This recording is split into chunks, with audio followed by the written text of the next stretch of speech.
Welcome to First Chapter Friday. I'm Jonnica from the North Valleys Library. Today I'm going to read you a few pages from A Wrinkle in Time by Madeleine L'Engle, and it was published by Squarefish. It was a dark and stormy night. In her attic bedroom, Margaret Murray, wrapped in an old patchwork quilt, sat on the foot of her bed and watched the trees tossing in the frenzied lashing of the wind. Behind the trees, clouds scudded frantically across the sky. Every few moments, the moon ripped through them, creating wraith-like shadows, and raced along the ground. The house shook. She wasn't usually afraid of weather. It's not just the weather, she thought. It's the weather on top of everything else, on top of me, on top of Meg Murray doing everything wrong. School was all wrong. She'd been dropped down to the lowest section of her grade. That morning, one of her teachers had said crossly, "Really, Meg, I don't understand how a child with parents as brilliant as yours are supposed to be can be such a poor student. If you don't manage to do a little better, you'll have to stay back next year." During lunch, she'd roughhoused a little to try to make herself feel better, and one of the girls said scornfully, "After all, Meg, we aren't grammar school kids anymore. Why do you always act like such a baby?" And on the way home from school, walking up the road with her arms full of books, one of the boys had said something about her dumb baby brother. At this, she'd thrown the books down on the side of the road and tackled him with every ounce of strength she had, and arrived home with her blouse torn and her big bruise under one eye. Sandy and Denny's, her 10-year-old twin brothers, who got home from school an hour earlier than she did, were disgusted. "Let us do the fighting when it's necessary," they told her. A delinquent, that's what I am, she thought grimly. That's what they'll be saying next. Not mother, but them, everybody else. I wish father, but it was still not possible to think about her father without the danger of tears. Only her mother could talk about him in a natural way, saying, "When your father gets back from where? And when?" Surely her mother must know what people are saying, must be aware of the smugly vicious gossip. Surely it must hurt her as it did Meg.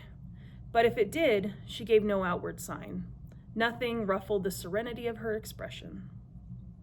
Why can't I handle it too, Meg thought.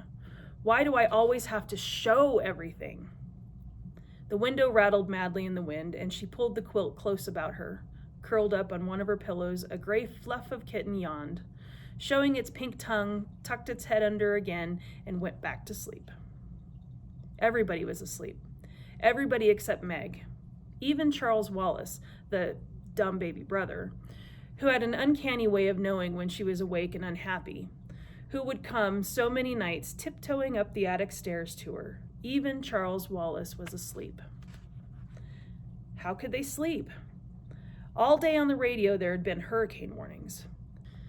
How could they leave her up in the attic, in the rickety brass bed, knowing that the roof might be blown off the house, and she tossed out into the wild night sky to land who knows where? The shivering grew uncontrollable. "You asked to have the attic bedroom," she told herself savagely. "Mother let you have it because you're the oldest. It's a privilege, not a punishment." "Not during a hurricane it isn't a privilege," she said aloud. She tossed the quilt down on the foot of the bed and stood up. The kitten stretched luxuriously and looked up at her with huge, innocent eyes. "Go back to sleep," Meg said. "Just be glad you're a kitten and not a monster like me."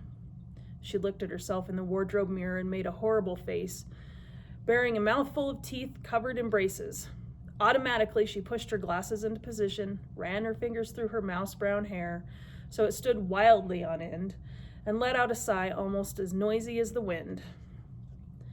The wide wooden floorboards were cold against her feet. Wind blew in the crevices about the window frame, in spite of the protection the storm sash was supposed to offer. She could hear the wind howling in the chimneys. From all the way downstairs, she could hear Fortinbras, the big black dog, starting to bark. He must be frightened too. What was he barking at? Fortinbras never barked without reason. Suddenly, she remembered when she'd gone to the post office to pick up the mail, she'd heard about a tramp who was supposed to have stolen the 12 sheets from Mrs. Buncombe, the constable's wife. They hadn't caught him, and maybe he was heading for the Murray's house right now. isolated on a back road as it was, and this time maybe he'd be after more than sheets. Meg hadn't paid much attention to the talk about the tramp at the time because the postmistress, with a sugary smile, had asked if she'd heard from her father lately. She left her little room and made her way through the shadows in the main attic, bumping against the ping-pong table. Now I'll have a bruise on my hip on top of everything else, she thought. Next, she walked into her old doll's house, Charles Wallace's rocking horse, the twins' electric trains. Why must everything happen to me? She demanded from a large teddy bear. At the foot of the attic stairs, she stood still and listened. Not a sound from Charles Wallace's room on the right. On the left, her parents' room, not a rustle from her mother sleeping alone in the great double bed. She tiptoed down the hall into the twins' room, pushing again against her glasses as though they would help her see better in the dark. Denny's was snoring. Sandy murmured something about baseball and subsided. The twins didn't have any problems. They weren't great students, but they weren't bad ones. They were perfectly content with a succession of B's and an occasional A or C. They were strong and fast runners and good at games. And when cracks were made about anybody in the Murray family, they weren't made about Sandy and Denny's. She left the twins' room and went downstairs, avoiding the creaking 7th step. Fortinbras had stopped barking. It wasn't the tramp this time, then. Ward would go on barking if anyone was around. But suppose the tramp does come. Suppose he has a knife. Nobody ever lives near enough to hear if we screamed or screamed and screamed. Nobody'd care anyhow. I'll make myself some cocoa, she decided. That'll cheer me up with the roof if the roof blows off, and at least I won't go off with it. In the kitchen, the nightlight was already on, and Charles Wallace was sitting at the table drinking milk and eating bread with jam. He looked very small and vulnerable sitting there, alone with a big old-fashioned kitchen, a blond little boy in a faded blue Dr. Denton's, his feet swinging a good 6 inches above the floor. "Hi," he said cheerfully.